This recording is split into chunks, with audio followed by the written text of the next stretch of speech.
Que nada, rapaz.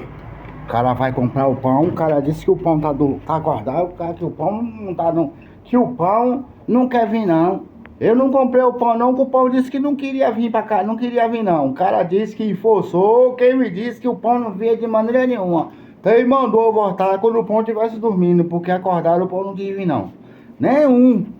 Nunca vi isso na minha vida, que pão tem direito de achar que ele vai, eu que tenho que ir pra algum lugar não. Então vai lá pra você ver lá, o cara que tentou botar dentro do saco, dentro da sacola, dentro da caixa, o pão desistiu, que não vinha, bateu o pé, não vinha mesmo. O cara falou, ó, você venha depois, quando eu estiver dormindo, aí você vem e bebe, porque eu acordar ele não vai.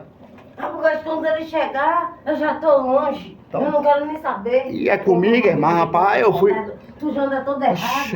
Eu fui comprar e não veio, eu não quis vir, é culpa minha, mas cara sabe o que fazer pra baixo da mar da gota, da égua.